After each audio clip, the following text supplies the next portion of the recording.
ఘనతయు ప్రభావాలు చెల్లిస్తూ యేసయ్య నామాన్ని బట్టి ప్రార్థించి వేడుకుంటున్నాము తండ్రి, ఆమేన్. అందరూ కూర్చుందాం.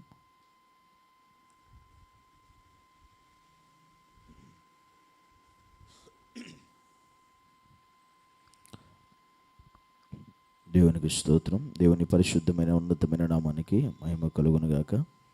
ఈరోజు దేవుని సన్నిధిలో దేవుని వాక్య భాగాన్ని చదువుకుందాం. పరిశుద్ధ గ్రంథము నుండి. ఈ లోకంలో అనేకమైంది వారి జీవితాల్లో ప్రతి స్త్రీల గురించి మనం ధ్యానం చేస్తూ ఉన్నాం. వారి జీవితంలోంచి అనేకమైన ఆత్మీయ సత్యాలు మనం నేర్చుకుంటూ ఉన్నాం. దేవుని సన్నిధిలో దేవుడు ఒక స్త్రీ గురించి వ్రాయించాడు అని అంటే దేవుని యొక్క అది ఉన్నతమైన ఆయన ఉద్దేశం దాని వెనుక దాగి ఉంది అని అర్థం. దానిని బట్టి మనము కూడా మన జీవితాల్లో అలాంటి పరిపక్వత, అలాంటి ఉన్నతమైన స్థితి కలిగి మనం నడుచుకోవాలనేది దేవుని చిత్తమై ఉంది. కనుక ఈరోజు కూడా మరొక స్త్రీని గురించి మనం తెలుసుకుందాం. ఆమె ఎవరంటే లెమూయేలు యొక్క తల్లి. లెమూయేలు యొక్క తల్లి గురించి ఈరోజు మనం ధ్యానం చేస్తున్నాం. లెమూయేలు యొక్క తల్లి యొక్క వేదన, ఆమె యొక్క బాధ, ఆమె యొక్క పరిస్థితి ఏంటి అని ఆలోచిస్తే, ఒక తల్లికి ఉండేటువంటి వేదన, ఒక తల్లికి ఉండేటువంటి బాధ, తన బిడ్డలను గూర్చినటువంటి ఆలోచన ఎలాగైతే ఒక తల్లికి ఉంటుందో అదే పరిస్థితి లెమూయేలు తల్లికి కూడా ఉంది అనే విషయాన్ని మనం గమనించాలి. పరిశుద్ధ గ్రంథం నుండి సామెతల గ్రంథం 31వ అధ్యాయం మొదటి నుండి కొన్ని వచనాలు మనం చదువుదాం. రాజైన లెమూయేలు మాటలు. రాజైన లెమూయేలు మాటలు. అతని తల్లి అతనికి ఉపదేశించిన దేవోక్తి. నా కుమారుడా నేనేమందును నేను కన్న కుమారుడా నేనేమందును నా మొక్కులు మ్రొక్కి కనిన కుమారుడా నేనేమందును. ఇక్కడ చూస్తే లెమూయేలు యొక్క తల్లి వేదన కనబడుతుంది, ఆమె బాధ కనబడుతుంది. ఆమె ఆ వేదన మనకి ఇక్కడ కనబడుతూ ఉంది. ఎందుకనంటే తన కుమారుని గూర్చినటువంటి ఆలోచన తనకుంది. ఏ విషయంలో? ఈరోజు చాలామంది తల్లులు ఉన్నారు, వారి తల్లులు కూడా వారి బిడ్డలను గూర్చిన ఆలోచన వారికి ఉంటుంది. వాళ్ళ బిడ్డలను గూర్చినటువంటి ఆవేదన, బాధలు వారికి చాలా ఉంటాయి. అదేవిధంగా ఇక్కడ లెమూయేలు అనగా రాజైన లెమూయేలు అని రాయబడింది. వాస్తవంగా రాజైన లెమూయేలు అంటే ఎవరు? అసలు ఇతడు రాజు అయ్యి ఉన్నాడని బైబిల్లో ఎక్కడ వాస్తవంగా మనకు కనిపించదు కదా. అసలు లెమూయేలు అనే రాజే బైబిల్లో ఎక్కడ అతడు రాజుగా పరిపాలించాడని కానీ, రాజ్యం ఏలాడు కానీ ఎక్కడ లేదు కదా. అసలు ఈ లెమూయేలు ఎవరు, ఇతని తల్లి ఎవరు అని మనం జ్ఞాపకం చేసుకుంటే, వాస్తవంగా ఈ సామెతల గ్రంథం అంతటిని కూడా సొలొమోను రాశాడు. సొలొమోను దీన్ని రచించాడు. అంత మాత్రమే కాదు, ఈ సొలొమోను రచించడమే కాదు, ఈ గ్రంథాన్ని మనం చూస్తే ఇంకా సామెతలు 25వ అధ్యాయం మొదటి వచనాన్ని మనం చూస్తే, సామెతలు 25 మొదటి వచనం చూస్తే, ఇవియును సొలొమోను సామెతలే, యూదారాజైన హిజ్కియా సేవకులు వీటిని ఎత్తి వ్రాసిరి. ఈ సామెతలన్నీ కూడా సొలొమోనే రాశాడు. అయితే యూదారాజైన హిజ్కియా సేవకులు కూడా వీటిని ఎత్తి పట్టి వ్రాశారు. అంటే ఇదంతా వ్రాసింది జ్ఞాని అయిన సొలొమోనే. కానీ వాటికి సహకరించిన వారు కూడా ఉన్నారు. వారు ఇక్కడ రాయబడి హిజ్కియా సేవకులు కూడా వాటికి సహకరించి, కొన్ని విషయాలన్నీ కూడా సహకరించి జ్ఞాని అయిన సొలొమోనుకి అందించినప్పుడు వారు సొలొమోనే దీన్ని వ్రాయడం జరుగుతూ ఉంటుంది. అయితే మొత్తం ఇవన్నీ కూడా ఒక పరిశుద్ధాత్మ చేత రాయడం జరిగింది. ఇక్కడ కూడా ఈ రాజైన లెమూయేలు ఎవరు అంటే, వాస్తవంగా చరిత్రకారులు, బైబిల్ పండితులు చాలామంది చెప్పేటువంటి ఉద్దేశం ఏంటంటే, ఇది రాసింది సొలొమోను కనుక లెమూయేలు అనే పేరు బైబిల్ ఎక్కడ కనబడదు. మరి ఇప్పుడు లెమూయేలు ఎవరు, అతని తల్లి ఎవరు అని ఆలోచన చేస్తే, మనం కిందన్న వచనాలు ఆ తల్లి ఆ కుమారుడికి చెప్పిన విషయాలను బట్టి, ఆ కుమారుడితో మాట్లాడినటువంటి పరిస్థితులన్నిటిని బట్టి ఆ యొక్క లెమూయేలు ఎవరు కాదు, రాజైన సొలొమోనే అని మనకు అర్థమవుతూ ఉంటుంది. ఆ లెమూయేలు సమూయేలు, అతని తల్లి ఎవరు కాదు, సొలొమోను యొక్క తల్లి బత్షెబా అని మనకు అర్థమవుతుంది. ఇది ఎలా సాధ్యం అని మీరు అనుకోవచ్చు. ఇది ఎట్లా అంటే, ఒకసారి సొలొమోనుకి చాలా పేర్లు ఉన్నాయి బైబిల్ గ్రంథంలో. ఎందుకంటే సొలొమోను పుట్టిన వెంటనే, ఆ సొలొమోను పుట్టిన కారణాన్ని బట్టి దావీదు ఎందుకంటే దావీదు బత్షెబతో పాపం చేసిన తర్వాత ఆ మొదటి కుమారుని చంపేస్తాడు దేవుడు, మరణానికి అప్పగిస్తాడు. దాని తర్వాత చాలా బాధ, రోదన, కృంగుదల, వేదన ఉండి బత్షెబ నిజంగా మా తప్పిదమును బట్టి కదా దేవుడు ఇంత శిక్ష మాకు భయంకరమైన మా గుండె కోతనిలా మిగిల్చాడు అని చెప్పి తర్వాత మరలా దేవుని చిత్తాన్ని బట్టి ఆమె గర్భవతి అయినప్పుడు వెంటనే ఆ కడుపులో ఉన్నప్పుడే నిజంగా బత్షెబ చాలా ప్రార్థన భక్తి కలిగి జీవితం కలిగి ఉంది బత్షెబ. ఎందుకనంటే ఈసారి నాకు పుట్టబోయేటువంటి బిడ్డను నేను ఖచ్చితంగా వీడు మాత్రం దేవునికి ఇష్టంగా ఉండాలి, వీడు దేవునికి మహిమకరంగా ఉండాలి, వీడు దేవునికి ఇష్టంగా బ్రతకాలి అని చాలా ఆశలు పెట్టుకుంది. గర్భవతి అయినప్పుడు చాలా ఆలోచనలు పెట్టుకుంది. ఈ కుమారుడు ఖచ్చితంగా దేవుడికి ఇష్టడుగానే బ్రతకాలి, వీడికి దేవుడికి ఇష్టంగా జీవించాలి, వీడు మొత్తం దేవునిలోనే ఉండాలి అనే ఉద్దేశంతో ఆ కొడుకుని చాలా గర్భంలో ఉండగానే చాలా ఆశలు పెట్టుకుంది, చాలా ఉద్దేశాలు పెట్టుకుంది బత్షెబ. ఈ కొడుకుని నేను పోగొట్టుకోకూడదు అనుకుని అలాగే బత్షెబ ఆ కుమారుడిని భద్రంగా కాపాడుకుని కనినప్పుడు ఆ కుమారుడిని కనిన వెంటనే ఆ కుమారుడికి దావీదు సొలొమోను అని పేరు పెడతాడు. ఈ కుమారుడికి సొలొమోను అని పేరు పెట్టిన తర్వాత వెంటనే నాతాను ప్రవక్తను దేవుడు పంపిస్తాడు. సొలొమోను పుట్టిన తర్వాత దావీదు కొడుకు పుట్టి వెంటనే సొలొమోను దావీదు పేరెట్టుకుంటాడు. దావీదు ఆ కుమారుడికి సొలొమోను పేరెట్టిన తర్వాత నాతాను ప్రవక్త వచ్చి ఆ కుమారుడికి మరొక పేరు పెడతాడు, అది యెదిద్యా అని పేరు పెడతాడు. యెదిద్యా అని పేరు పెట్టిన తర్వాత యెదిద్యా అనగా అర్థం ఏంటంటే యెహోవాకు ప్రియుడు అని అర్థం వస్తుంది. ఇలాగా దావీదు పేరు పెడతాడు సొలొమోను అని, నాతాను ప్రవక్త కూడా ఇతనికి పేరు పెడతాడు యెదిద్యా అని.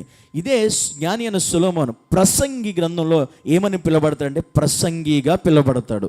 ఇదే సొలొమోనుకి పిలబడడం కాదు, యెదిద్యాగా పిలబడమే కాదు, ప్రసంగి గ్రంథాన్ని రాసినప్పుడు ఒక ప్రసంగి అన్నట్టుగా ఆ పేరుతో పిలబడతాడు. అంత మాత్రమే కాదు, ఆ వచనం కూడా మీకు నేను చూపిస్తాను చూడండి. 2 సమూయేలు గ్రంథం 12వ అధ్యాయంలోకి వెళ్దాం. 2 సమూయేలు గ్రంథం 12వ అధ్యాయం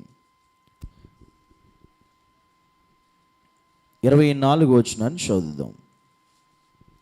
24. తరువాత దావీదు తన భార్య అయిన బత్షెబను ఓదార్చి ఆమె యొద్దకు పోయి ఆమెను కూడగా ఆమె ఒక కుమారుని కనెను. దావీదు అతనికి సొలొమోను అని పేరు పెట్టెను. యెహోవా అతన్ని ప్రేమించి నాతాను ప్రవక్తను పంపగా అతడు యెహోవా ఆజ్ఞను బట్టి యెదిద్యా అని అతనికి పేరు పెట్టెను. ఇక్కడ మనం చూస్తే సొలొమోను అనుకున్న పేర్ల గురించి మీకు చదివించాను. దావీదేమో సొలొమోను అని పెట్టాడు, నాతాను ప్రవక్త వచ్చి యెదిద్యా అని పేరు పెట్టి దానికి అర్థం యెహోవాకు ప్రియుడు అని అర్థం. ప్రసంగి గ్రంథం రాస్తూ కూడా ప్రసంగిలో అతడు ప్రసంగిగా అతడు పేరును అతడు కలిగి ఉండడం మనం చూస్తూ ఉంటాం. మనం చూస్తే చరిత్రలోకి వెళితే ఈ లెముయేలు సొలొమోనే అని చెప్పడానికి ఆధారాలు ఉన్నాయా చరిత్ర అంటే ఖచ్చితంగా ఆధారాలు ఉన్నాయి. బైబిల్ గ్రంథంలో మనకు అది ప్రాముఖ్యమైంది, అది మనకు అవసరమైన దేవుడు రాయించేవాడు, కానీ మనకి ఈజీగా ఇది అర్థమవుద్దని దేవుడు ఇలా రాయించాడు. లెముయేలు ఎవరంటే సొలొమోనే. ఎందుకంటే ఈ పేరు అతనికి ఎవరు పెట్టారంటే చరిత్రలో ఈ యొక్క గ్రంథాలు మనం చదివినప్పుడు అంటే బత్షెబ గురించి సొలొమోను పుట్టిన ఆ పరిస్థితులను బట్టి మనం చరిత్ర గ్రంథాల్లో చదివినప్పుడు అక్కడ వ్రాయబడిన మాట ఏంటంటే సొలొమోనుకి తన తల్లి అయిన బత్షెబ తనకి ఇష్టంగా లెముయేలు అని పేరు పెట్టుకుంది. లెముయేలు ఎందుకంటే లెముయేలు అంటే అర్థం ఏంటంటే దేవునికి ఇష్టడు అని అర్థం, దేవుని సంబంధి అని అర్థం. లెముయేలు అనే పేరుకి అర్థం దేవునికి ఇష్టడు.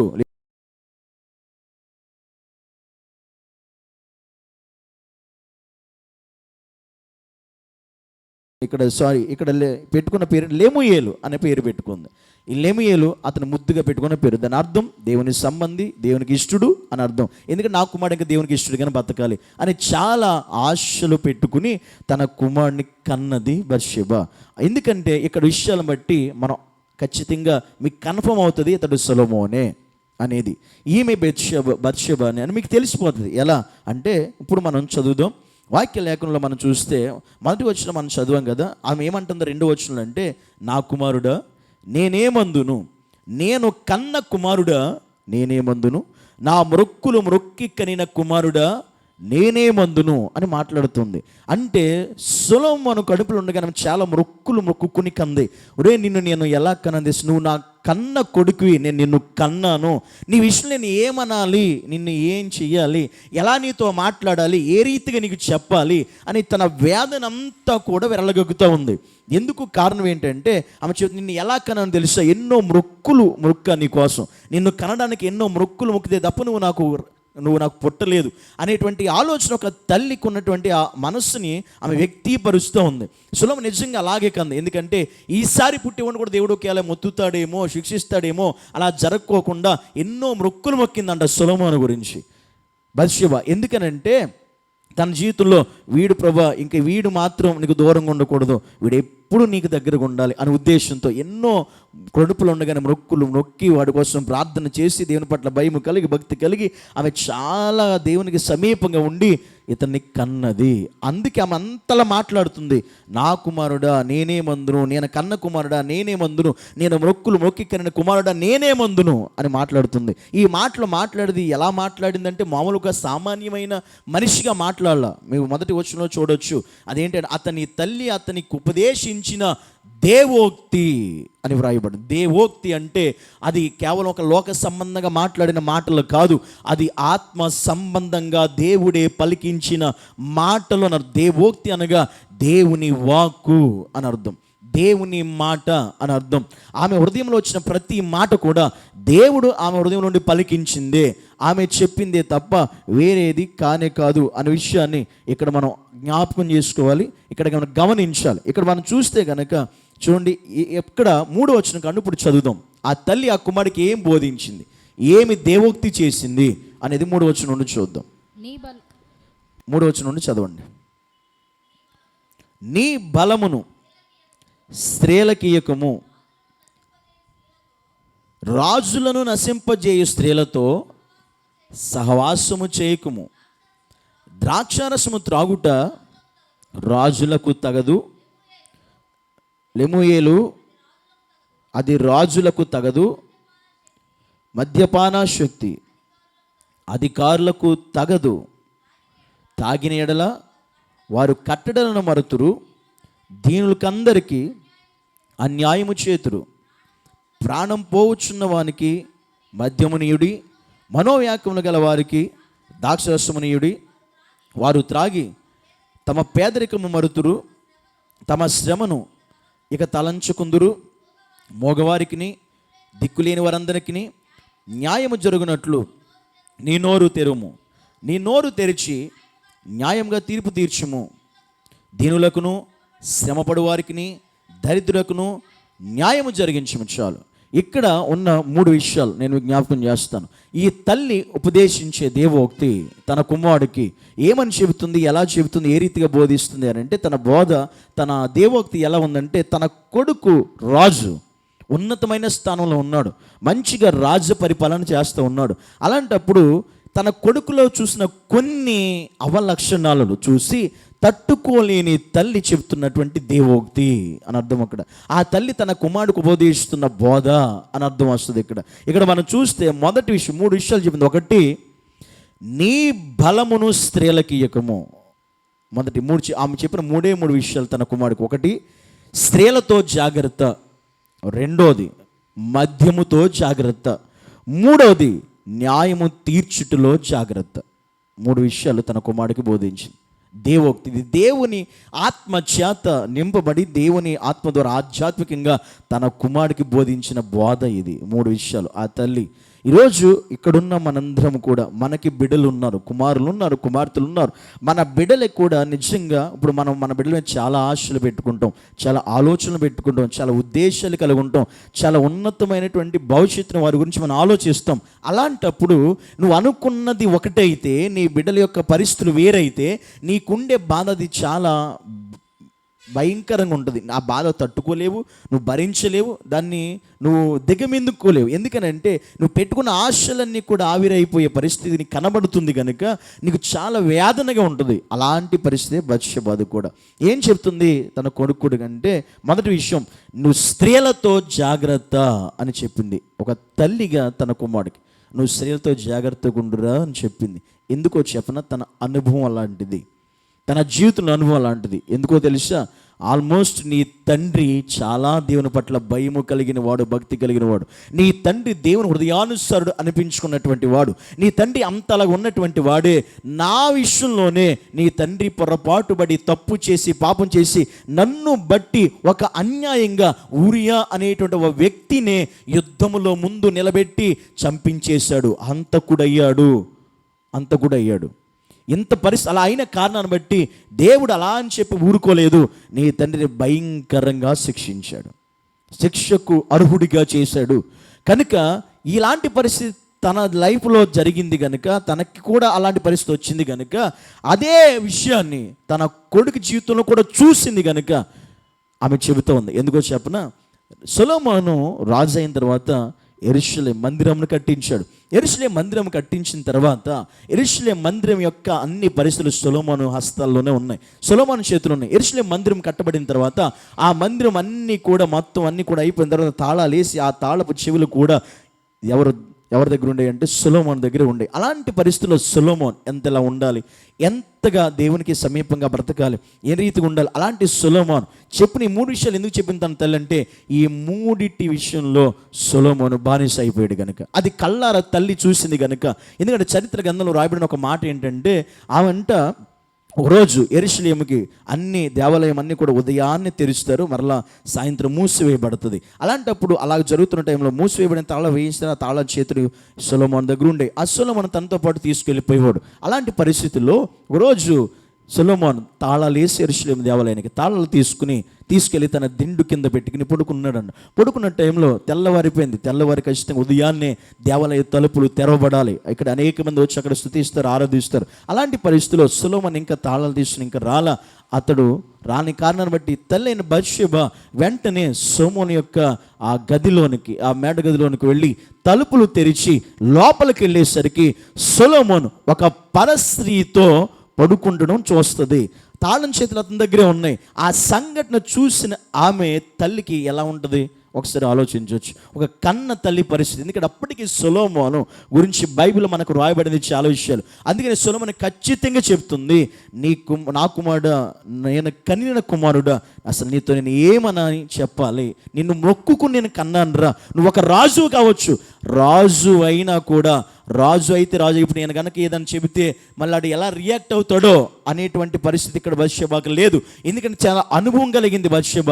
అలాంటి పరిస్థితిలో కన్న కొడుకు నా పరిస్థితిలో చూసిన బత్షెబ కన్న కొడుకు దేశ ఉపదేశం ఏంటో తెలుసా, నీవు స్త్రీలతో జాగ్రత్త అని చెబుతోంది.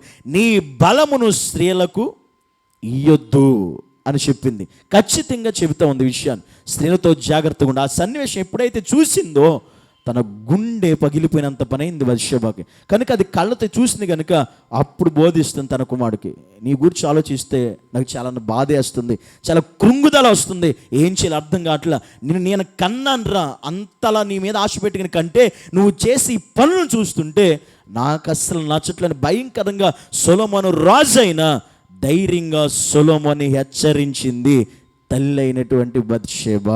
హల్లెలూయా. ఎక్కడ రాజీ పడలా, హెచ్చరించింది ఖచ్చితంగా కొడుకుని. ఈరోజు ప్రతి తల్లి చెయ్యవలసిన పని ఇదే బిడ్డల విషయంలో. వాళ్ళు పెద్ద ఎదిగారు కదా, ఇప్పుడు అంటే ఏదైనా ఫీల్ అవుతారేమో, బాధపడతారు. ఇలాంటివి తల్లికి అస్సలు ఉండకూడదు.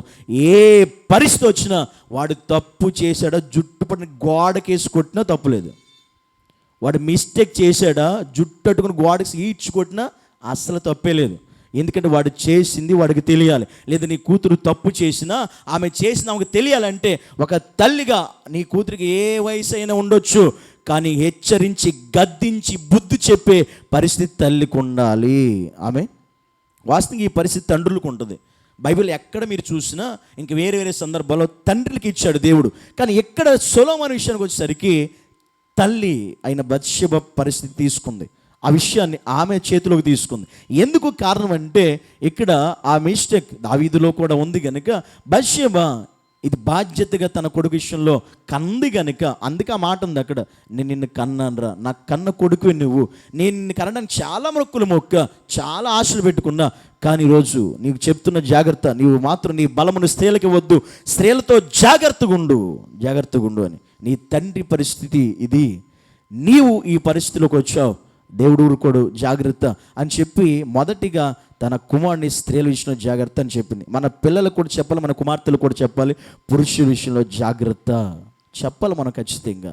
పొరపాటున ఏ మిస్టేక్ వాళ్ళు ఉన్నా నువ్వు ఏడ్చి తనినా పర్లా, నీ పిల్లల్ని కొట్టినా పర్లా, ఏం చేసినా పర్లా, కానీ వాళ్ళకి తెలియాలి మిస్టేక్ అనేది, తప్పు అనేది తెలియాలి, దాన్ని సరి చేసుకోవాలి, సరిదిద్దుకోగలగాలి. ఇది ఎటువంటి తప్పు. ఎందుకంటే బైబిల్లో ఇదే సామెతల్లో జ్ఞాని అయిన సొలొమోను చెప్తాడు, ఖచ్చితంగా మన బిడ్డల్ని మన కుమారులు ఏం చేయాలంటే గద్దించాలి, బుద్ధి చెప్పాలి, హెచ్చరించాలి, వారికి బెత్తం వాడాలని కూడా దేవుడు చెప్పాడు. ఎందుకని చెప్పాడు? ఇది చెప్పింది కూడా జ్ఞాని అయిన సొలొమోనే. ఇదేంటి ఇతడే తన కోసమే చెప్పుకున్నాడు? ఎస్, ఖచ్చితంగా తన కోసం తనే చెప్పుకున్నాడు. ఎందుకనంటే నేను అలాగే పాడైపోయా, నేను అలాగే దారి తప్ప, నేను అలాగే చెడిపోయా, కానీ మీ పిల్లలు అట్లా చెడిపోకూడదు, మీ పిల్లలు అట్లా ఉండకూడదని ప్రతి తల్లికి సొలొమోనే దగ్గరుండి మరీ రాశాడు, చెబుతున్నాడు. అంటే సొలొమోను నిజంగా తను రాయగలడా? రాయలేడు, కానీ దేవుడే రాయించాడు సొలొమోను ద్వారా. అందుకే ఈ తల్లి చెబుతుంది, నువ్వు స్త్రీలతో జాగ్రత్త. ఎందుకనంటే బైబిల్లో మనం చాలామందిని చూడవచ్చు. మొదటి నుండి మనం చూస్తే స్త్రీల వల్ల జీవితాలు పాడు చేసుకున్నటువంటి భక్తులు చాలామంది ఉన్నారు. దేవుడు సొలొమోను మనందరికీ తెలుసు కదా. సొలొమోను దేవుడు ఎంత ఉద్దేశంతో, ఎంత ఉన్నతమైన సంకల్పంతో దేవుడు పుట్టించాడు సొలొమోన్ని. అలా పుట్టించిన దేవుడు ఆ కుమారుడు ఎలా ఉండాలో, ఏ రీతికి ఎదగాలో, ఎలా పెంచాలో కూడా తల్లిదండ్రులకు చెప్పాడు దేవుడు. ఆ మనోహర దంపతులు ఇద్దరికీ చెప్పాడు, నీ కుమారుడికి ఇస్తానా, కుమారుడిని ఇలా పెంచాలి, ఇలా పోషించాలి, వాడు ఇలా ఉండాలి, ఇలా చేయకూడదు, ఇది ద్రాక్షరసం తాగకూడదు, వాడు మద్యానికి బానిస కాకూడదు, ఈ లోకమైన విషయాల్లోకి వాడు వెళ్ళకూడదు, వాడి తల మీద క్షౌరపు కత్తి పడకూడదు, ఇవన్నీ కూడా దేవుడు చెప్పాడు. ఇవన్నీ కూడా సొలొమోను దంపతులు ఇద్దరికి చెప్పాడు. ఎందుకని? వాడు ఎదిగిన తర్వాత ఒకవేళ ఎలాంటి పొరపాటును వెళ్తాడేమో, అలా వెళ్లకుండా కాపాడవలసిన బాధ్యత మీదే అని పుట్టక మునిపే తల్లిదండ్రులకి దేవుడు ఖచ్చితంగా చెప్పాడు. అలా చెప్పిన తర్వాత సంసోను ఏం చేశాడు? పెద్ద ఎదిగిన తర్వాత ఏ రీతిగా సంసోను తయారయ్యాడు? చివరికి వెళ్ళి ఒక స్త్రీని చూసి ఆ స్త్రీని మోహించి ఆ స్త్రీని దానికోసం సంసోను చేయరాని పనులన్నీ చేశాడు. దేవునికి వ్యతిరేకమయ్యాడు. ఫిలిష్తీయులతో భయంకరమైన పరిస్థితి వ్యతిరేకంగా మార్చుకున్నాడు. దాని ద్వారా వేరే పరిస్థితిలోకి సంసోను వెళ్ళిపోయాడు. సంసోన్ని శత్రువులు అయిపోయారు, భయంకర సంసోను వెంటాడుతున్నారు. ఆ దేశం వేరే ప్రాంతానికి వెళ్ళిపోయాడు, అక్కడ తలదాచుకున్నాడు. అక్కడ మళ్ళా ఒక దలీలా అనేటువంటి పరిస్థితిలో ఆ పరిస్థితిలోకి వెళ్ళిపోయాడు. మళ్ళీ అక్కడ ఆమె దగ్గర కూడా భయంకరంగా మోసపోయాడు.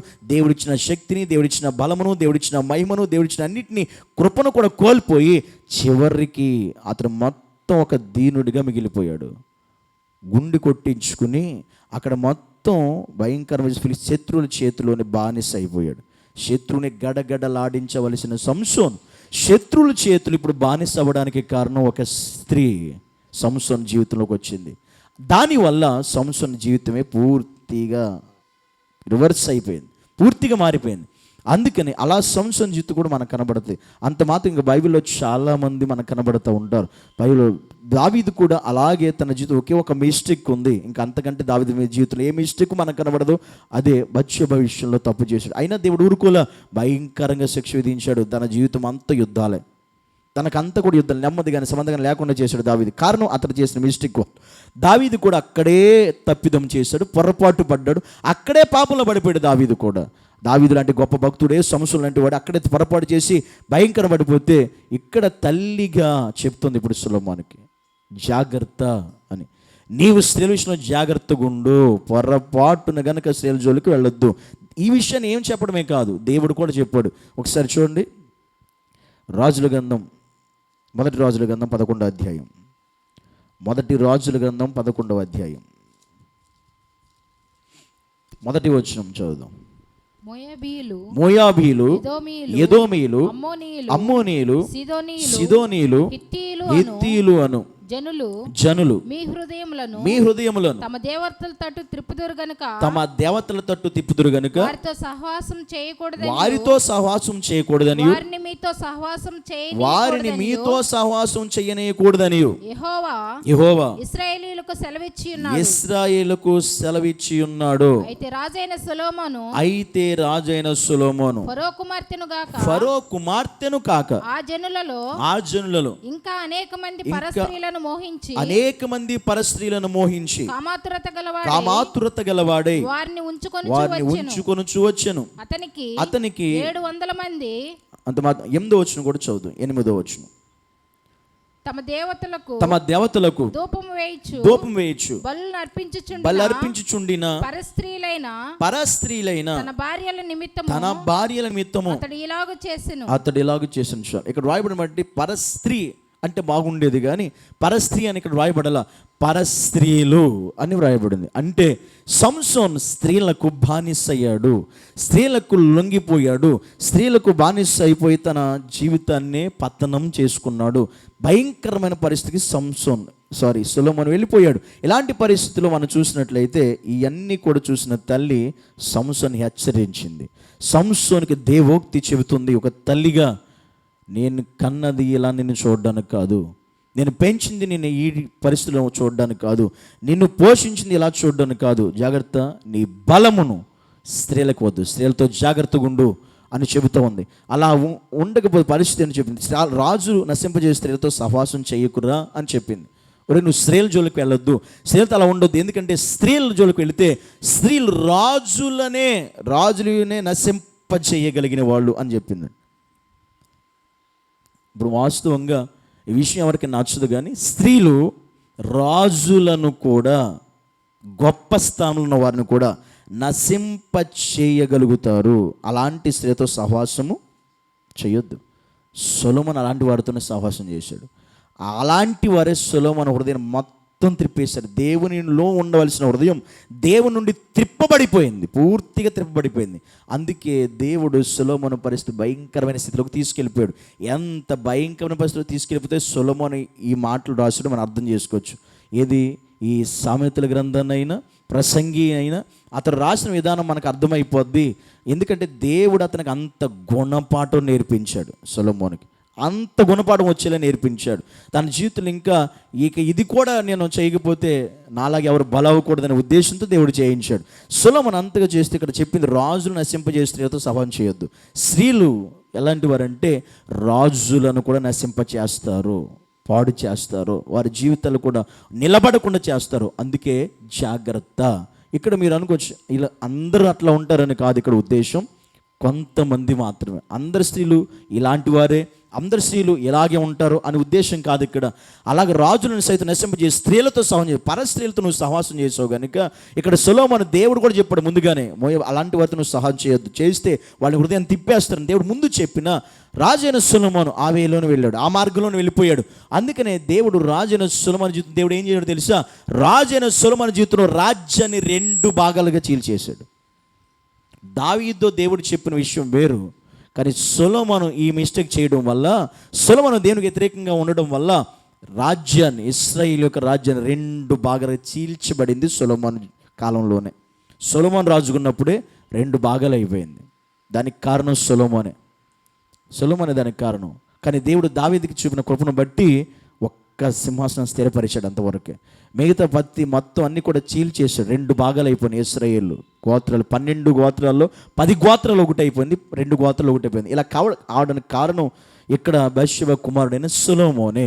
అందుకని ఈరోజు గుర్తుపెట్టుకోవాలి, మన కుమారులు కానీ కుమార్తెలు కానీ ప్రతి ఒక్కరు కూడా ఒకటి జాగ్రత్త ఉండవలసిన విషయం, స్త్రీల జోలికి వెళ్ళకూడదు, స్త్రీలతో జాగ్రత్తగా ఉండాలి. స్త్రీలైతే పురుషుల జోలికి వెళ్ళకూడదు, పురుషులతో జాగ్రత్తగా ఉండాలి. అలా ఉండకపోతే దేవుడు మన పట్ల కలిగిన ఉద్దేశాలన్నీ కూడా మారిపోతాయి, ఆయనకున్న తలంపులన్నీ కూడా వేరైపోతాయి, ఆయన మన పట్ల పెట్టుకున్న ఆయన చిత్తం కూడా మారిపోద్ది, వెంటనే మారిపోద్ది. సొలొమోను జీవితంలో ఉన్నది వేరు, కానీ సొలొమోను జీవితానికి మారిపోయింది, పరిస్థితిగా మారిపోయింది. సంసోను పట్ల దేవుడుకున్న ఉద్దేశం వేరు, కానీ సంసోను చేసిన దానికి దేవుని చిత్తం మారిపోయింది సంసోను జీవితంలో వాస్తవంగా. అంటే సంసోను కూడా చచ్చిపోవాల్సిన పరిస్థితి వచ్చింది. చివరికి సంసోను కూడా బలైపోవాల్సిన పరిస్థితి వచ్చింది. ఎందుకు బలైపోయాడు శత్రువుతో కలిసి సంసోను అంటే ఆలోచిస్తే మనకు అర్థమైంది ఒకటే, తన తల్లిదండ్రులకి తెలుసు తను ఇలా ఉండకూడదని, వినలేదు అతడు. సంసోను వినలేదు. మీరు చేస్తారు చేయరు అన్నాడు, మీరు చేస్తేనే ఒప్పుకోని అన్నాడు. ఇలా చేశాడు కనుక దేవుడు ఏం చేశాడంటే సంసోను తనకు తానుగా అలా చేసుకున్నాడు కనుక శత్రువులతో సహా సంసోను కూడా మరణించాడు. ఎందుకు ఆ మరణం? తను చేసిన తప్పుకు శిక్ష అది, తను చేసిన పాపానికి శిక్ష అది.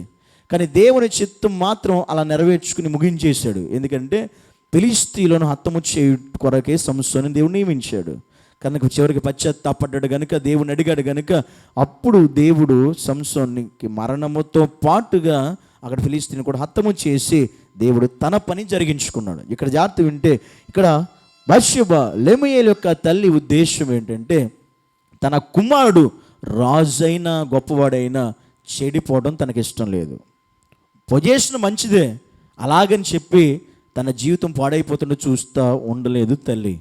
వాడు రాజు అయితే అయ్యాడు, కానీ వాడు చేసే తప్పు నేను చెప్పాలి, వాడు చేసే తప్పు నేను గుర్తిరగేలా చేయాలి, వాడికి నేను బోధించాలి అనే ఉద్దేశం ఒక తల్లిగా చెప్తుంది. నువ్వు స్త్రీలతో జాగ్రత్తగా ఉండు, స్త్రీలకు నీ బలం ఇవ్వద్దు, స్త్రీల జోలికి వెళ్ళొద్దు, ఎందుకంటే రేపనే రోజు ఆ స్త్రీలే నీ జీవితాన్ని పతనము చేస్తారు అని చెబుతూనే ఉంది సొలొమోనుకి.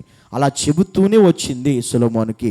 అయినా సొలొమోను వినలేదు గనుక సొలొమోను తన జీవితాన్ని పతనానికి తీసుకుని వెళ్ళిపోయాడు. తన హృదయమే తిప్పబడిపోయింది. దేవుని చేత 2 సార్లు హెచ్చరించబడ్డాడు, అయినా వినల. దేవుడే సొలొమోన్ని తల్లకిందులు చేసాడని చెప్పచ్చు ఒక మాటలో. సొలొమోను పరిస్థితి అంతని తలకిందు చేశాడు. ఇంత ధనవంతుడై ఉండి, ఇంత జ్ఞానవంతుడై ఉండి, ఇంత గొప్ప రాజు అయి ఉండి కూడా అర్థం లేకుండా అయిపోయింది సొలొమోను పరిస్థితి. అర్థం లేకుండా అయిపోయింది. తల్లి వేదన ఏంటంటే, నువ్వు రాజు అవుతావు, నువ్వు మంచి ఉద్యోగం చేస్తే చెయ్యి, మంచిగా నువ్వు సంపాదిస్తే సంపాదించు, మంచి పొజిషన్ నీకు ఉండడం నాకు ఇష్టమే, కానీ నువ్వు చెడిపోకూడదు, నువ్వు పాడవకూడదు, నీ తలంపులు పాడవకూడదు, నీ ఉద్దేశాలు పాడవకూడదు, నీ ఆలోచనలు పాడవకూడదు. నువ్వెంత గొప్ప స్థానంలోకి వెళ్ళిపోయినా, నువ్వెంత గొప్పవాడు అయినా, నువ్వు రాజు అయినా, నేను నిన్ను కన్నాను గనుక, నిన్ను మ్రొక్కి కన్నాను గనుక, నీ మీద నాకు బాధ్యత ఉంది గనుక నిన్ను ఏదైనా అనే అధికారం తల్లికి ఉంది. ఎదిరించే అధికారం, వాడిని కొట్టే అధికారం ఉంది, తిట్టే అధికారం ఉంది, వాడిని సరైన దారిలోకి తీసుకొచ్చే అధికారం తల్లికి ఉంది, తండ్రికి ఉంది. కానీ ఈరోజు ఏమే వేదన అంతే. మొదటి విషయం, మనందరికీ కూడా ఈరోజు తల్లులు గుర్తుపెట్టుకోవాలి. చాలామంది కూడా బిడ్డల విషయంలో తప్పు చేసినా, తప్పు చేస్తున్నా వాడిని ఖచ్చితంగా గద్దించకుండా, వాడికి బుద్ధి చెప్పకుండా, లేకపోతే ఆ పిల్ల కుమార్తెలకు బుద్ధి చెప్పకుండా అలాగే వదిలేసినప్పుడు ఖచ్చితంగా వాళ్ళ వల్ల ఖచ్చితంగా బాధపడే పరిస్థితి వస్తుంది, వేదన పడే పరిస్థితి వస్తుంది, కృంగిపోయే పరిస్థితి వస్తుంది, కన్నీరు కార్చే పరిస్థితి వస్తుంది. కనుక ఈ తల్లి చెప్తున్న బాధను బట్టి మనం అర్థం చేసుకోలేం. నీ బిడ్డల్ని కూడా ఒకటి చెప్పు ఖచ్చితంగా, కుమారులైతే స్త్రీల జోలికి వెళ్ళొద్దని, కుమార్తెలైతే పురుషుల జోలికి వెళ్లకుండా జాగ్రత్త పడమని. ఇది మొదటి దేవోక్తి. రెండో విషయం చెబుతుంది తన కుమారుడికి. 4వ వచనం చదవండి, 31వ అధ్యాయం. ద్రాక్షారసము త్రాగుట రాజులకు తగదు, లెముయేలు అది రాజులకు తగదు, మద్యపాన శక్తి అధికారులకు తగదు. చాలు, ఇక్కడ చెబుతుంది, జాగ్రత్తనండి. తన కొడుకు చెప్తుంది, సొలొమోను చెప్తుంది, బత్షెబ ద్రాక్షరసము త్రాగుట రాజులకు తగదు. గుర్తుపెట్టుకో, నువ్వు రాజువి, ప్రజలను పరిపాలిస్తున్నావు, ఇలా మత్తు పదార్థాలకు బానిసవడం నీకు తగినది కాదు, నీ తగిన జీవితం కాదు అని చెబుతుంది. రెండోది, లెముయేలు పేరు పెట్టి పిలుస్తుంది తన కొడుకుని, కుమారుని కూడా పేరు పెట్టి పిలుస్తుంది. అంటే అర్థం ఏంటి తెలుసు, పరిస్థితి వేరని అర్థం. వాస్తవంగా పేరు పెట్టి పిలుస్తుంది అక్కడ పరిస్థితి వేరు ఉందన్నది. లెముయేలు అది నీకు తగదు, అది రాజులకు తగదు, మద్యపాన శక్తి అధికారులకు తగదు. ఒకవేళ నువ్వు త్రాగిన యెడల వారు కట్టడలను మర్చిపోతారు. సొలొమోను జీవితం జరిగింది అదే.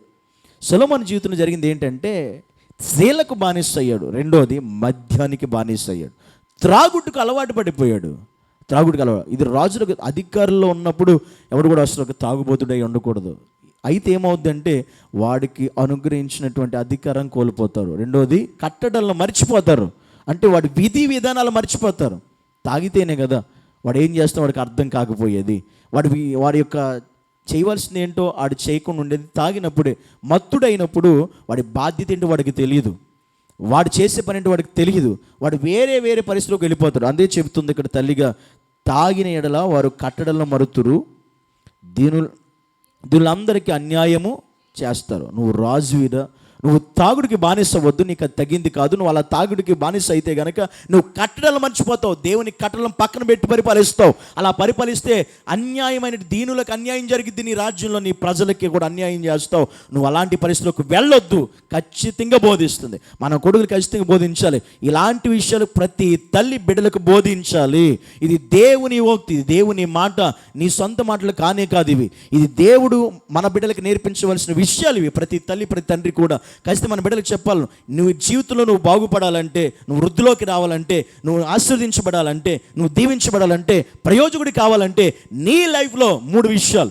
ఒకటి, స్త్రీల జోలికి వెళ్ళకూడదు. స్త్రీలు పురుషుల జోలికి వెళ్ళకూడదు. రెండవదిగా మద్యానికి అలవాటు పడకూడదు, మత్తు పదార్థానికి అలవాటు పడకూడదు, త్రాగుడికి బానిస అవ్వకూడదు నీ బిడ్డలో.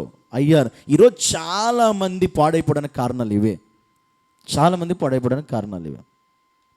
మొన్న ఒక తల్లి చెబుతూ ఉంది, వాడి వయసు 17 సంవత్సరాలు. వాడి తల్లి చెబుతుంది, బాధపడుతుంది. తల్లి కూడా కోల్పోయాడు, తల్లి కూడా లేదు, తల్లి కూడా మరణించింది, చనిపోయింది. ఇప్పుడు వాడు ఒక్కడే ఒంటరిగా ఉంటున్నాడు. కానీ ఇంకా వాళ్ళ బంధువులు ఉన్నారు, అంత మాత్రమే. తల్లి కూడా లేదు, ఇప్పుడు తండ్రి కూడా లేడు. కానీ ఇప్పుడు వాడిని నేను విచారిస్తే, వాడిని అడిగితే, వాడిని నా ముందు నిలబెడితే, వాడిని ప్రశ్నిస్తుంటే, ఆ తల్లి లేదు కనుక వాళ్ళ యొక్క అమ్మమ్మ బాధపడుతూ ఉంది, వాళ్ళ తోబుట్లు బాధపడుతూ ఉన్నారు, వీడు మా మాట వినట్లేదని. ఇంతకు నీ వయసు ఏంటని అడిగి, నీ వయసు ఎంత అని అడిగా. వాడు చెప్పాడు 17 సంవత్సరాలని. అప్పుడు వాళ్ళు చెబుతున్నారు వీడికి లేని అలవాటు లేదు అని. నీకు ఎన్ని సంవత్సరాలు? వాడికి త్రాగుడు అలవాటు ఉందంట, సిగరెట్ అలవాటు ఉందంట, గుట్కా అలవాటు, వాడికి లేని అలవాటు లేదంట. సెల్ ఫోన్ ఉందంటే, సెల్ ఫోన్ లేకపోతే వాడు అసలు ఒక క్షణము కూడా ఉండడంట. తీసుకొచ్చి నా ముందు నిలబెట్టారు. నేను ప్రశ్నిస్తుంటే వాడు చెప్పు, నువ్వు ఎప్పుడు నుండి తాగుతున్నావు అని అడిగా. 10వ తరగతి నుండి అన్నాడు. 10వ తరగతి నుండి తాగుతున్నాడంట. ఇప్పుడు ఫస్ట్ ఇయర్ ఇప్పుడు చదవట్లేదు. చదవడానికి పంపిస్తే చదవకుండా కాలేజీ మానేసి ఇప్పుడు ఫ్రెండ్స్తో తిరుగుతా భయంకర. తల్లి లేదు, తండ్రి లేడు. వాడు ఎలా ఉండాలి? తల్లి లేనప్పుడు, తండ్రి లేనప్పుడు నా కాళ్ళ మీద నిలబడాలి అని బ్రతకాలి వాస్తవంగా. ఈ రోజు నేను ఎవరి మీద ఆధారపడి జీవించాలని బ్రతకాలి వాడు వాస్తవంగా. తండ్రి లేదు కానీ వాడు అలాంటి పరిస్థితి. ఎవరి ఉన్న వాళ్ళ మాట కూడా వినకుండా 17 సంవత్సరాల వయసులో త్రాగుతున్నాడంటే ఎంత దారుణం ఆలోచన చేయండి, ఎంత భయంకరమైన పరిస్థితి. 17 సంవత్సరాలు 10వ తరగతి నుండే డ్రింకింగ్ అలవాటు ఉందంటే ఎంత చెడిపోయాడు. ఈరోజు చాలామంది యవనస్తులు చెడిపోవడానికి కారణం అదే. ఎందుకంటే వీరు చెప్పినా వినకపోవడం ఒకటి, తల్లిదండ్రులు పట్టించుకోవడం మరొకటి. 2 కారణాలు అవుతున్నాయి.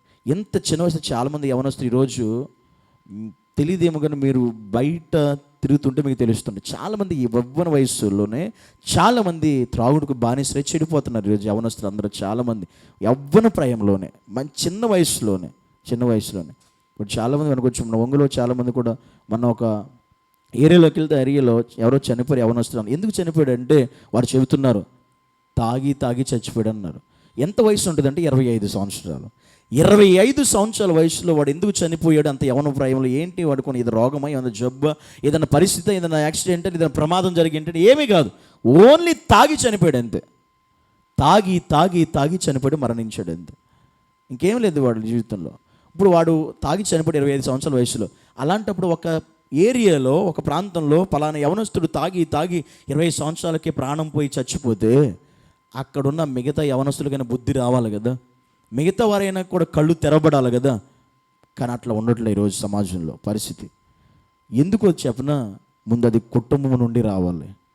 వాడికి భయం, కడుపులో దేవుని భయం ఉండేలా చేయాలి పిల్లలకి. ఆమె ఇది మెయిన్ ఉండాలి చెప్తున్నా. కడుపులో దేవుని భయం ఉండాలి.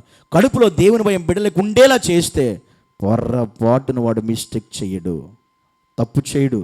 కానీ ఇక్కడ పరిస్థితి వేరైపోయింది. వైశ్య చెప్తుంది, హెచ్చరిస్తూ రాజైన పర్ల వాడు ఏమనుకుంటానుకున్నాడు, వాడు ఎదిరించనుకున్నాడు, లేకపోతే ఏదో వాడు ఏ డిసిషన్ తీసుకున్నా పర్లేదు, చెప్తాను ఒక స్త్రీల జోలికి వెళ్ళొద్దు, ఖచ్చితంగా నువ్వు వెళితే కనుక నీ పరిస్థితి ఎలాగైపోద్ది, నువ్వు త్రాగొద్దు అని చెప్తాను. త్రాగడం వాడి పరిస్థితి ఎలాగైపోద్ది అంటే చాలా విషయాలు బైబిల్ ఉండొచ్చు. సామెతల గ్రంథం 20వ అధ్యాయం చూడండి. సామెతలు 20 మొదటి వచనం చూద్దాం. ద్రాక్షారసము వెక్కిరింతల పాలు చేయును, మద్యము అల్లరి పుట్టించును, దాని వశమైన వారందరూ జ్ఞానము లేని వారు. చాలు. నిజంగా ఈ త్రాగుడుకు బానిస పరిస్థితి ఎలా ఉంటుందంటే, ద్రాక్షారసం వెక్కిరింతల పాలు చేయును, మద్యము అల్లరి పుట్టించును. ఇది రెండవది. ఒకటి, స్త్రీల బలహీనత ఉంటే అది జీవితాన్నే పతనం చేస్తుంది, దేవునికి దూరం చేస్తుంది, దేవుని ఉద్దేశాలు మారిపోతే ఆయన కట్టడలను కూడా మనం మీరే పరిస్థితి వస్తుంది, దేవుని చిత్తం మన జీవితంలో జరగదు. రెండవదిగా మద్యానికి బానిసలు అయితే, త్రాగుడుకు బానిసలు అయితే నిజంగా వారి పరిస్థితి ఏంటంటే వారు ఖచ్చితంగా అల్లరి పాలవుతారు, అవమానాల పాలవుతారు. త్రాగుదానికి బానిస అయిన వాడు ఈరోజు ఖచ్చితంగా వాడు అవమాన పాలవుతాడు, అల్లరి పాలవుతాడు. వాడిని చూసి నవ్వుతారే తప్ప ఎవడు కూడా ఇంకేం చేయలేని పరిస్థితి. అందుకే బైబిల్ మద్యము తాగిన వాడి పరిస్థితి ఎలా ఉంటుందో, వాడి జీవితం ఏమవుతుందో కూడా బైబిల్ స్పష్టంగా దేవుడు రాయించడానికి కూడా కారణం అదే. అది వెక్కిరింతల పాలు చేస్తుంది మద్యం. తాగుబోతులుగా జీవించే వారందరి జీవితాలు ఇలాగే ఉంటాయి ఈ భూమి మీద ఖచ్చితంగా. అది వెక్కిరించేలా చేస్తుంది నిన్ను. అది ఖచ్చితంగా నీ జీవితాన్ని పాడు చేస్తుంది, నిన్ను అల్లరి పాలు చేస్తుంది, నీ జీవితాన్ని ఖచ్చితంగా నాశనం చేస్తుంది, చివరికి నీ ప్రాణం కూడా తీసేస్తుంది ఖచ్చితంగా. అంత పరిస్థితిలో కనుక ఈరోజు మన బిడ్డలు ఖచ్చితంగా రెండింటికి అలవాటు పడకూడదు. ఒకటి స్త్రీలకు, రెండోదిగా మద్యానికి త్రాగుడుకు బానిసలు కాకూడదు. మూడో విషయం చెప్తుంది. మూడో విషయం 9వ వచనం చదువుదాం. నీ నోరు తెరిచి 8 నుంచి చదవండి. మోగవారికిని దిక్కులేని వారందరికీ న్యాయము జరుగునట్లు నీ నోరు తెరువు. నీ నోరు తెరిచి న్యాయముగా తీర్పు తీర్చు. దీనులకును శ్రమపడు వారికి దరిద్రులకును న్యాయము జరిగించాలి. ఇక్కడ చెబుతున్న మూడో విషయం, అతడు రాజు గనుక రాజుగా పరిపాలన చేస్తున్న తల్లిగా చెబుతుంది. మూడవదిగా న్యాయము తీర్చుటలో జాగ్రత్త అని చెప్పింది. ప్రజలకి న్యాయం తీర్చడం నువ్వు జాగ్రత్తగా ఉండు. అంటే ప్రజలతో మాట్లాడేటప్పుడు జాగ్రత్త, ప్రజలతో వ్యవహరించేటప్పుడు జాగ్రత్త, ప్రజల మధ్య నడిచేటప్పుడు జాగ్రత్త, ప్రజలతో నువ్వు ఉన్నప్పుడు జాగ్రత్త. న్యాయం తీర్చడంలో ఎవరికి అన్యాయం జరగకూడదు, నీ వల్ల ఎవరికి నీ వల్ల బాధ కలగకూడదు, ఎవరికి నీ వల్ల వాళ్ళు కృంగిపోకూడదు. నువ్వు ఏదన్నా చేసావంటే అది ఖచ్చితంగా వారికి మేలుకరంగా ఉండాలి, వారికి దీవెనకరంగా ఉండాలి, అది వారికి ఆశీర్వాదకరంగా ఉండాలి, అది వారికి మేలు, అది లాభం కలిగించేది ఉండాలి. కానీ పొరపాటు నువ్వు అన్యాయం ఎవరికి చేయొద్దు. నీవు న్యాయం తీర్చట్లో జాగ్రత్త అని చెప్పింది సొలొమోనుకి. ఇది లేమీయేలు తల్లి అయిన బత్షెబ సొలొమోను చెప్తున్న ఆత్మీయ సత్యాలు, దేవోక్తి. ఈరోజు ప్రతి తల్లి ప్రతి తండ్రి తమ బిడ్డల విషయంలో ఈ విషయాలు జాగ్రత్తగా నీ బిడ్డలకు బోధిస్తే, నేర్పిస్తే నిజంగా వారు ప్రయోజకులుగా ఉంటారు. దేవుని చిత్తం వారి పట్ల నెరవేర్చబడుతుంది. నీ కుటుంబంలో నీకు సమాధానం, నెమ్మది, క్షేమం ఉంటుంది. నీవు నీ బిడ్డల పట్ల పెట్టుకున్న ఆశలన్నీ కూడా దేవుడు నెరవేర్చగలుగుతాడు. లేకపోతేనే పరిస్థితులన్నీ తారుమారైపోతాయి, కుటుంబాల్లో అన్ని పరిస్థితులు వేరైపోతాయి, అన్ని పరిస్థితులు తారుమారైపోతాయి. చాలామంది ఇది చెయ్యకేనండి. ఖచ్చితంగా మనం ఇది కొంతమంది ఇది చెప్పడానికి కొంత మొహమాట పడతారు, కొంచెం ఆలోచిస్తారు. ఈ మొహపడే విషయాలు కాదు, ఆలోచించే విషయాలు అస్సలు కాదు. ఖచ్చితంగా చెప్పవలసినవి, ఖచ్చితంగా బోధించవలసినవి, ఖచ్చితంగా వారు అలా ఉండేలా చేయవలసిన విషయాలు ఇవి. నువ్వు ఖచ్చితంగా ఇలాగే ఉండాలి, ఇలాగే నడవాలి, ఇలాగే బ్రతకాలి, ఇలాగే చేయాలి అనే విషయాలు మన తండ్రిగా మన బిడ్డలకు చెప్పవలసిన బోధ ఇది. ఖచ్చితంగా లేమీయేలు తల్లి బాధ ఇది, బత్షెబకున్న బాధ అది. ఎందుకంటే ఈడు కూడా అలాగ అవ్వకూడదు అనే బాధ తనకుంది కనుక దేవుడు అలా అయితే దేవుడు ఏం చేస్తాడో తనకు బాగా తెలుసు కనుక ఆ పరిస్థితి తనకు తెలుసు. దేవుడు కనుక కోపం వస్తే, దేవుడు కనుక తన చిత్తం నుండి తొలగిపోతే ఏం చేస్తాడు అన్నీ తెలుసు. బత్షెబకు అనుభవంతో ఉంది కనుక ఆమె కొడుకుని చాలా కలలు కంది, మొక్కుకుంది.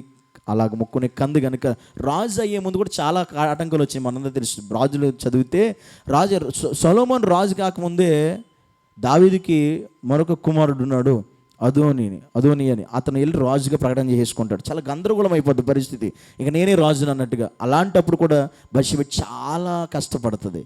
అప్పుడు వెంటనే నాతాను ప్రవక్తని కలిసి వెంటనే ఇలా జరుగుతుంది, ఇప్పుడు ఏంటి అతను వాగ్దానం చేశాడు కదా తర్వాత సొలొమోను రాజుగా చేస్తానని, ఇప్పుడు ఏంటి ఇలాగైపోతుంది, అదోని రాజుగా ప్రకటన చేసుకుంటాడు వెళ్ళి అని చెప్పి చాలా కష్టపడి దానికోసం చాలా ప్రయాసపడి సొలొమోను రాజుగా ఉండాలని ఆశపడి తల్లిగా వెంటనే దావీదు వృద్ధాప్యంలో ఉంటే దావీదు దగ్గరికి వెళ్ళి ఒక్కటే వెళ్ళి చెప్పలేక ధైర్యం లేక నాతాను ప్రవక్త సహాయం తీసుకుని వెళ్ళి అప్పుడు చెబితే అప్పుడు దావీదు వాడు కాదు సొలొమోను నేనే రాజు, అప్పుడు దావీదు ప్రకటన చేస్తాడు. ఇన్ని కూడా ఇది దాని వెనక తన తల్లికి ఉన్నటువంటి ప్రయాసం అనమాట. సొలొమోను వెనక తన తల్లి చాలా ప్రయాసపడింది సొలొమోను రాజు అవ్వడానికి కూడా, అతను ఆ స్థానంలో ఉండడానికి కూడా. అలా ఉన్నప్పుడు ఆమె అలా కోరుకున్నప్పుడు వాడు అలా లేడు కనుక ఈమె చాలా వేదనతో చెబుతుంది. అందుకే సొలొమోను, ఇంతకీ ఈ అధ్యాయం రాసింది కూడా సొలొమోనే తెలుసా.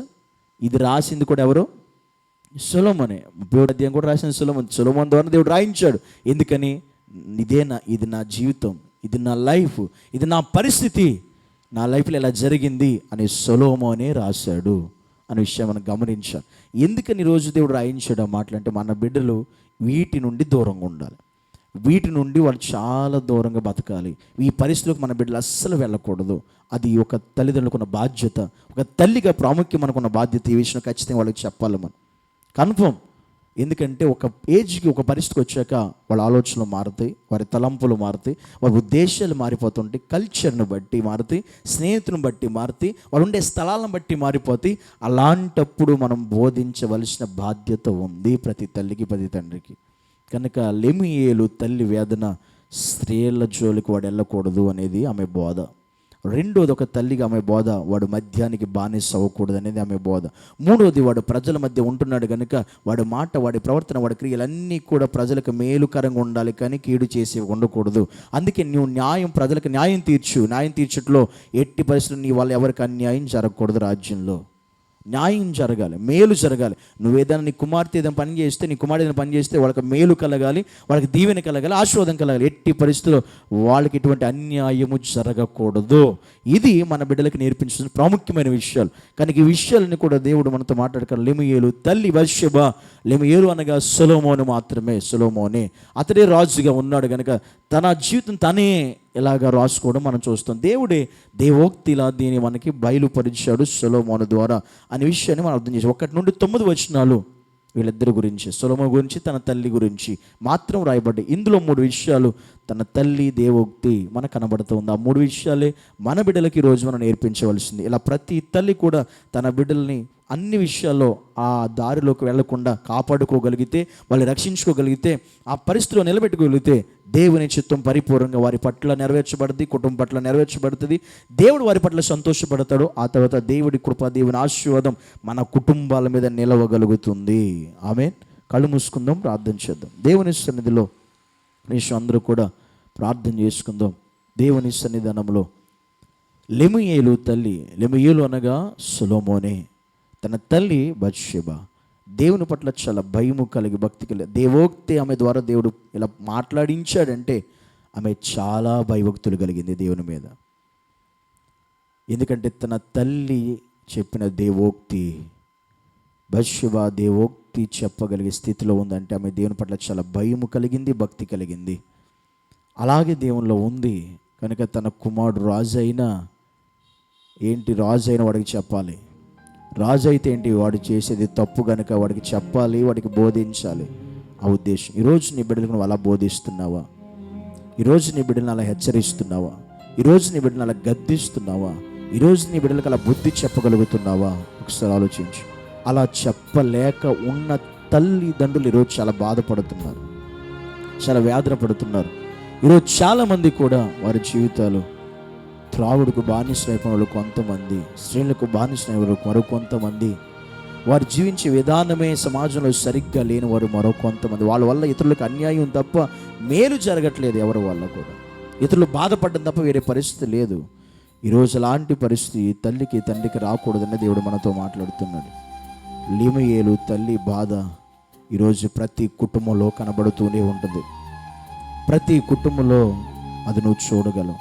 ఈరోజు ఈ పరిస్థితి రేపనే రోజు నీకు వస్తే, నీ కుటుంబానికి వస్తే, నీ బిడ్డల జీవితాలకు వస్తే ఏం చేస్తావు? కనుక ఒక తల్లిగా ఆమె చెబుతుంది, నేను కన్న నా కుమారుడా ఏమనను, నేను మొక్కుకుంటే నువ్వు పుట్టావురా, నేను మొక్కుంటే నువ్వు పుట్టావు అని తన కూతుళ్ళతో, కుమార్తెలతో చెప్పుకునే తల్లిదండ్రులు చాలామంది ఉన్నారు. అలాంటప్పుడు నిజంగా నీ బిడ్డల జీవితాలు, భవిష్యత్తులు ఈరోజు ఎలా ఉన్నాయి, ఏ రీతిగా నడిపించబడుతున్నాయి ఒకసారి ఆలోచించాలి. దేవుని సన్నిధిలో నువ్వు బోధించావా? అలాగా. నువ్వు చెప్పావా? అలాగా. నువ్వు ఖండించావా? అలాగా. నువ్వు బుద్ధి చెప్పావా? ఆ రీతిగా. నువ్వు హెచ్చరించావా? అలాగా. అవసరమైతే ఆ విషయం నువ్వు చేసుకున్నావా? ఎప్పుడైనా ఖచ్చితంగా వాళ్ళు వినకపోయినా చెప్పడం మన బాధ్యత. వినకపోతే సంసోను గతి ఏమైంది? వినకపోతే దావీదు పరిస్థితి ఏమైంది? వినకపోతే సొలొమోను పరిస్థితి ఏమైంది? వినకపోతే అమ్నోను పరిస్థితి ఏమైంది? వినకపోతే అబ్షాలోము పరిస్థితి ఏమైంది? మనం తెలుసుకోవచ్చు పరిశుద్ధ గ్రంథ లేఖనాల్లో. కనుక ఈరోజు మన బిడ్డలు ఆ పరిస్థితిలోకి వెళ్ళకముందు మనం ఖచ్చితంగా ఒక తల్లిలా దేవోక్తి అనగా దేవుని మాట వారికి బోధించాలి, దేవుని వాక్కు వాళ్ళకి బోధించాలి. పరిశుద్ధమైన మా తండ్రి నీకు వందనాలు. ఈరోజు లెముయేలు తల్లి విషయంలో ఒక తల్లిగా తన ఆవేదన, తన ఆక్రందన, తన బాధను రాజైన తన కొడుకుతో చెబుతూ ఉంది. స్త్రీలతో జాగ్రత్తగా ఉండు నాయనని, మద్యానికి బానిస అవ్వద్దు, అయితే నీ పరిస్థితి ఇలాగ అయిపోతుంది అని. ప్రజలకు న్యాయము తీర్చులో జాగ్రత్తగా ఉండు. ప్రజలతో మాట్లాడుతున్నావా? జాగ్రత్తగా మాట్లాడు. పద్ధతి కలిగి మాట్లాడు, వినయ విధేయతలు కలిగి మాట్లాడు. నువ్వు మాట్లాడే మాట ఎదుటివాడిని బాధ పెట్టకూడదు, వాళ్ళకు మేలు చేసేదై ఉండాలి. నీ వల్ల ఎవరికి కీడు జరగకూడదు, నీ వల్ల ఎవరు కృంగిపోయే పరిస్థితి వెళ్ళకూడదు. నువ్వు మాట్లాడితే వారు సంతోషపడేలా ఉండాలి, ఆనందపడేలా ఉండాలి, వారు బలపరచబడేలా ఉండాలి. అలా నీ బిడ్డలు నువ్వు సిద్ధపరచాలి. తండ్రి, ఈరోజు ప్రతి తల్లి కూడా వారి బిడ్డలను ఆ రీతిగా సిద్ధపరిచేవారిగా, ఆ రీతిగా నడిపించుకునేవారిగా, ఆ రీతిగా బలపరిచేవారిగా, ఆ రీతిగా నీ వాక్కును, నీ దేవోక్తిని వారికి బోధించి నడిపించుకునేవారిగా మీరు సిద్ధపరిచి సహాయం చేసి కృప చూపించి కొలెమి తెలియాలి ప్రభువా. ప్రతి తల్లి ఉండుటకు నీకు నువ్వు సహాయం చేయి. ఏ తల్లి కూడా అతల్య వలె లేకుండా, ఎందుకంటే అతల్య తన కుమారుని ఒక దుర్మార్గుడిగా పెంచింది, తన బిడ్డల్ని దుర్మార్గతకు అలవాటు పడేలా చేసింది.